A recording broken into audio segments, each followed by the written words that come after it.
అందరికీ నమస్కారం. ఈరోజు మీ అందరికీ నేను వినిపించబోయే కథ కర్మ. రచయిత వాణిశ్రీ గారు. ఇక కథలోకి వెళితే, అప్పుడు రాత్రి 8 అయ్యింది. రాయల్ రెసిడెన్సీ ముందు ఆటో ఆగింది. భాస్కర్ ఆటో దిగి లగేజీ దించాడు. కాంతమ్మను చెయ్యి పట్టుకొని ఆటోలో నుంచి కిందకు దించాడు. అత్త, ఇదే మేముండే అపార్ట్మెంట్ అన్నాడు. కాంతమ్మ తలెత్తి ఆ బిల్డింగుని చూడ్డానికి ప్రయత్నించింది. పూర్తిగా తలెత్తలేకపోయింది. శరీరం సహకరించలేదు. ఆమె ఇప్పుడు ఎండిపోయిన చెట్టులా కనిపిస్తోంది. తలంతా పూర్తిగా తెల్లబడి వెండి కిరీటంలా మెరుస్తోంది.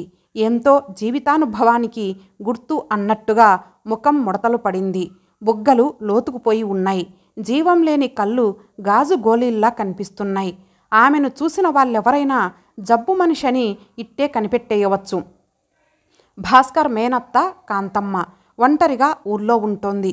భర్త చనిపోయి 30 సంవత్సరాలయ్యింది. పిల్లలు కలగలేదు. ఆమెకు ఇప్పుడు 80 ఏండ్లు. భాస్కర్ బాబాయి కొడుకు విష్ణు ఫోన్ చేశాడు. కాంతమ్మత్తకి బాగాలేదన్నయ్యా, ఇక్కడ డాక్టరు హైదరాబాదు తీసుకెళ్ళమన్నాడు. అక్కడ టెస్టులు అవి చేయాలని చెప్పాడు. నువ్వు వచ్చి తీసుకెళ్ళు. ఆమెకు పిల్లలు లేకపోవడం వలన అన్న పిల్లల్ని ఎంతో గారాబంగా చూసేది. ఎండాకాలం సెలవుల్లో ఊరెళ్ళి అక్కడ సరదాగా గడిపేవాడు భాస్కర్. ఒక్కసారిగా చిన్నతనపు జ్ఞాపకాలు అతనిలో చెలరేగాయి. అవన్నీ మర్చిపోలేని మధుర స్మృతులు. సరే అని భాస్కర్ ఊరెళ్ళి మేనత్తని వెంటబెట్టుకొని హైదరాబాదు తీసుకొచ్చాడు. భాస్కర్ ఆటో దిగడం చూసి అపార్ట్మెంట్ వాచ్మెన్ మల్లయ్య పరిగెత్తుకొచ్చి లగేజీ అందుకున్నాడు. అతను మేనత్తను లిఫ్టులో ఎక్కించి తనున్న 3వ అంతస్తులోని ఫ్లాట్కి తీసుకెళ్లాడు. భాస్కర్ వెళ్ళేసరికి ఇల్లంతా సందడిగా ఉంది. అపార్ట్మెంటులోని ఆడవాళ్లే కాక చుట్టుపక్కల ఇళ్లల్లో వాళ్ళు కూడా ఉన్నారు. అంతా పట్టుచీరలు నగలు ధరించి కలకలలాడుతున్నారు. లహరి వరలక్ష్మి వ్రతం చేస్తోంది. ముత్తైదువులకు తాంబూలాలు ఇస్తోంది. అక్కడంతా సందడిగా ఉంది. ఆ సమయంలో భర్త తన రోగిష్టి మేనత్తను తీసుకురావడం ఆమెకు నచ్చలేదు. లగేజీ తెచ్చి లోపల పెట్టిన వాచ్మెన్తో చెప్పింది, మల్లయ్య, కారిడార్లో ఒక కుర్చీ వేసి ముసలావిన్ని అందులో కూర్చోబెట్టు. లోపల వ్రతం ముగిసే వరకు కాంతమ్మ బయట అలా కూర్చుండిపోయింది. భాస్కర్ మంచినీళ్లు తెచ్చి ఆమెకు అందించాడు. అంతా వెళ్ళిపోయాక కాంతమ్మను లోపలకు తీసుకెళ్లాడు భాస్కర్. అది 3 బెడ్రూమ్లున్న ఫ్లాట్. ఒక గదిలోకి మేనత్తను తీసుకెళ్లాడు. అత్త, గీజర్ ఆన్ చేశాను. 5 నిమిషాల్లో నీళ్లు కాగుతాయి. స్నానం చేద్దువు కాని అన్నాడు. కాంతమ్మ నీరసంగా తలూపింది. లహరి, బాగున్నారా పెద్దమ్మ అని పలకరించి వెళ్ళిపోయింది. మర్నాడు భాస్కర్ మేనత్తను హాస్పిటల్కి తీసుకెళ్లాడు.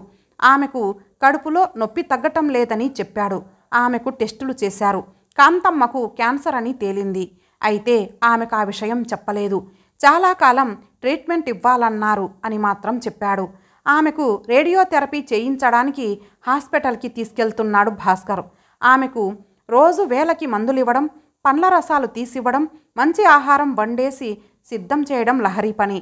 ఒకరోజు భాస్కర్తో చెప్పింది, ఏమండి, మీ మేనత్తకు ఇది తగ్గే జబ్బు కాదు. నేను ఎన్నాళ్ళని సేవ చేయను? అటు పిల్లలకి వేలకి లంచ్ బాక్సులు రెడీ చేసి స్కూలుకు బస్ ఎక్కించి రావాలి. ఇటేమో ఈమెకు ప్రత్యేకంగా ఓట్స్తో టిఫిను, పండ్ల రసం ఇవ్వాలి. నా వల్ల కావడం లేదు. మరి ఏం చేద్దాం? ఆమెకు పిల్లలు లేరు. చివరి రోజుల్లో ఇక నేనే చూడాలి అన్నాడు. మీ తమ్ముడి దగ్గరకు పంపండి. ఏం, అతనికి మాత్రం మేనత్త కాదా? మనం అమీర్పేటలో ఉన్నాం, హాస్పిటల్ దగ్గర. వాడుండేది కూకట్పల్లి హౌసింగ్ బోర్డ్ కాలనీ.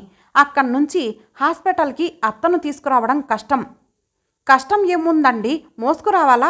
ఆటోలో వస్తారు. సరే, నీ ఇష్టం. ఒక విషయం గుర్తుంచుకో, అత్తకు ఊర్లో 2 ఎకరాల పొలం ఉంది. ఆమెను చివర్లో ఎవరు చూస్తారో వాళ్ళకి రాసిస్తుంది.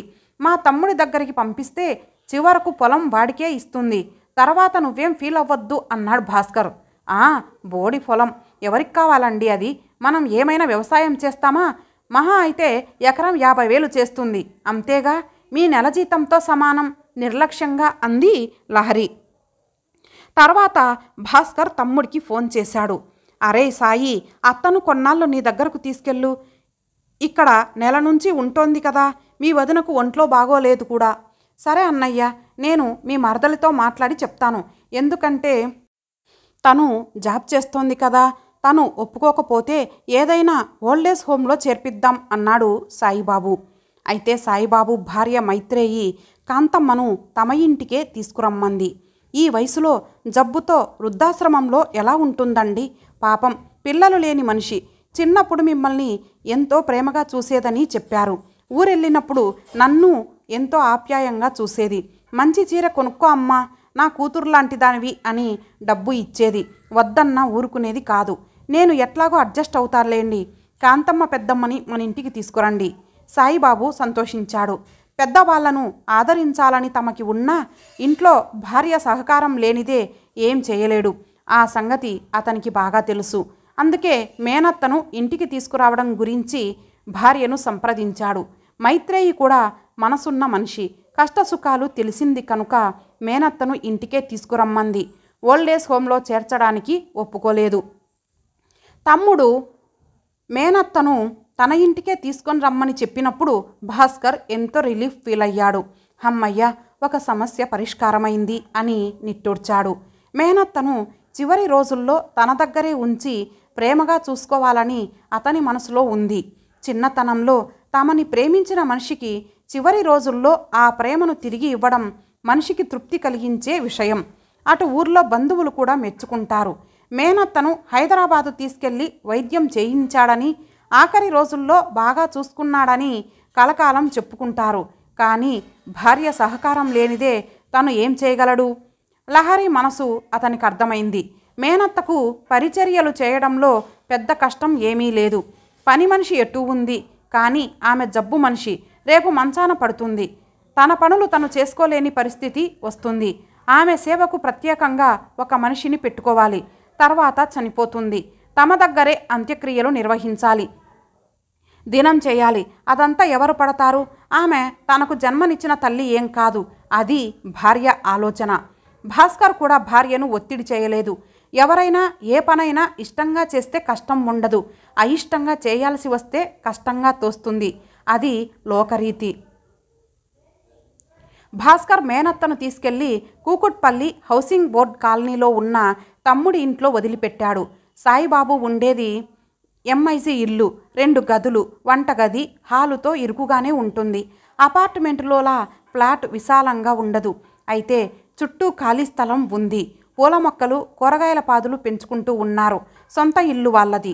మైత్రేయి పెద్దమ్మ బాగున్నావా, ఆరోగ్యం ఎలా ఉంది అని ఆప్యాయంగా పలకరించింది. బాగు ఏముందమ్మా, జీవితం చివరిలోకి వచ్చాను. రేపో మాపో దేవుడి దగ్గరకు వెళ్ళిపోతాను. నాకు తెలుస్తూనే ఉంది. ఇక నా పని అయిపోయింది అని పేలవంగా నవ్వింది కాంతమ్మ. భాస్కర్ మేనత్త దగ్గర సెలవు తీసుకొని వెళ్ళిపోయాడు. సాయిబాబు ఇంటికెళ్ళిన తర్వాత కాంతమ్మ సంవత్సరం పాటు ఉంది. భాస్కర్ నెల రోజులకు ఒకసారైనా పనులు తీసుకొని మేనత్తను చూడ్డానికి తమ్ముడి ఇంటికి వెళ్ళేవాడు. లహరిని రమ్మన్నా వచ్చేది కాదు, విముఖత ప్రదర్శించేది. నాకెక్కడ కుదురుతుందండి, మీరెళ్ళిరండి, అడిగానని చెప్పండి, మీ తమ్ముడిని, మైత్రేయిని, పిల్లల్ని కూడా అనేది. భాస్కర్ ఒక్కడే వెళ్ళి వచ్చేవాడు. కాంతమ్మ లహరి గురించి, పిల్లల గురించి అడిగేది. వాళ్ళని కూడా తీసుకురాలేకపోయావురా అనేది. భాస్కర్ ఏదో కుంటిసాకు కల్పించి చెప్పేవాడు. ఒకరోజు తెల్లవారిన తర్వాత సాయిబాబు ఫోన్ చేశాడు. అన్నయ్య, అత్తయ్య చనిపోయింది, అంత్యక్రియలకు ఊరికి తీసుకెళ్దామా అన్నాడు. ఎందుకురా, అక్కడ మాత్రం ఎవరున్నారు? తలకొరివి మనమే పెట్టాలి. బాబాయ్ వాళ్ళకి చెప్తాను, ఎవరైనా వస్తే వస్తారు, ఇక్కడే చేద్దాం అన్నాడు. భాస్కర్, లహరి బయలుదేరారు సాయిబాబు ఇంటికి. దారిలో లహరి హెచ్చరించింది. ఏమండి, అంత్యక్రియలు మీ తమ్ముడినే చేయమనండి. ఆడవాళ్ళకి చిన్న కొడుకే చేస్తాడు, అది మన సంప్రదాయం. ఆవిడ మీకు తల్లి లాంటిదే కదా. భాస్కర్ ఏం మాట్లాడలేదు. భార్య చెప్పిన విషయం ఆలోచిస్తూ ఉండిపోయాడు. అక్కడకు వెళ్ళిన తర్వాత చూద్దాం అనుకున్నాడు. అయితే అతనికి ఆ అవసరం రాలేదు. సాయిబాబే మేనత్తకు అంత్యక్రియలు చేయడానికి పూనుకున్నాడు. అన్నను సంప్రదించలేదు. లహరి సంతోషించింది. కాంతమ్మ చనిపోయి 3 సంవత్సరాలైంది. ఆమెకు కర్మ చేసిన సాయిబాబు 3 సంవత్సరాలు తద్దినం పెట్టాడు. అరే సాయి, కర్మ చేశావు కనుక 3 ఏళ్ళు తద్దినం పెట్టావు, ఇక చాలు, మనోళ్ళు అంతవరకే చేస్తారు అన్నాడు ఊరు నుంచి వచ్చిన బాబాయి కోటయ్య. సంవత్సరం తర్వాత సాయిబాబు, మైత్రేయి భాస్కర్ ఫ్లాట్కి వచ్చారు. కొత్త ఇల్లు కట్టుకున్నాం, ఆదివారం రాత్రి గృహప్రవేశం అని ఆహ్వాన పత్రం ఇచ్చారు. గృహప్రవేశానికి వెళ్ళిన భాస్కర్కి తల తిరిగినంత పనైంది ఆ భవనం చూసి. ఇక లహరి బిత్తరపోయి నోరు తెరచుకొని ఉండిపోయింది. 3 అంతస్తుల భవనం, 6 పోర్షన్లు, కాంతమ్మ నిలయం అని స్టెయిన్లెస్ స్టీల్ అక్షరాలు ఎండలో మెలమెలా మెరుస్తున్నాయి. రండి రండి అని అన్నా వదినల్ని ఆహ్వానించాడు సాయిబాబు. మైత్రేయి ఖరీదైన పట్టుచీరలో మెడలో డైమండ్ నెక్లెస్తో అపర లక్ష్మీదేవిలా కనిపిస్తోంది. ఏరా, లోన్ తీసుకొని కట్టించావా అని అడిగాడు భాస్కర్ తమ్ముణ్ణి. లేదు అన్నయ్య, కాంతమ్మత్త నాకు ఊర్లో ఉన్న 2 ఎకరాలు రాసింది కదా, అక్కడికి రాజధాని వస్తున్నదని రేట్లు పెరిగాయని బాబాయ్ బేరం తీసుకొచ్చాడు. అమ్మేశాను, 2 కోట్లు వచ్చాయి. ఆ డబ్బుతో కట్టాను చెప్పాడు సాయిబాబు. ఆ భవనానికి కాంతమ్మ నిలయం అని తమ్ముడు పేరు పెట్టడంలోని ఆంతర్యం గ్రహించాడు భాస్కర్. లహరి మాత్రం అంతర్మదనంలో పడింది. ఏమండి, మీ మేనత్తను మన దగ్గరే ఉంచుకుంటే కోట్లు మనకే వచ్చేవి కదండి, నీకైనా ప్రాప్తం ఉండాలి అంది. ప్రాప్తం ఎలా సిద్ధిస్తుంది? కర్మను బట్టి శ్రీకృష్ణుడు అందుకే చెప్పాడు, కర్మ చెయ్యి ఫలితం ఆశించకు అని. కర్మ అంటే పని అని అర్థం. మా తమ్ముడు కర్మ చేశాడు, ఫలితం అనుభవిస్తున్నాడు. అదే కాకుండా మనం ఇతరులకు ఏదైనా మేలు సహాయం చేస్తే కదా మనకు ప్రాప్తం సిద్ధించేది. ఎవరికీ ఏమీ చేయకుండా ఆశించడం ఎందుకు? భాస్కర్ చెప్పింది యథార్థమే అయినా తనను చీవాట్లు పెట్టినట్లు అనిపించింది లహరికి. ఇంతటితో ఈ కథ సమాప్తం. మరలా మరొక మంచి కథతో కలుద్దాం. అంతవరకు సెలవు. నమస్తే.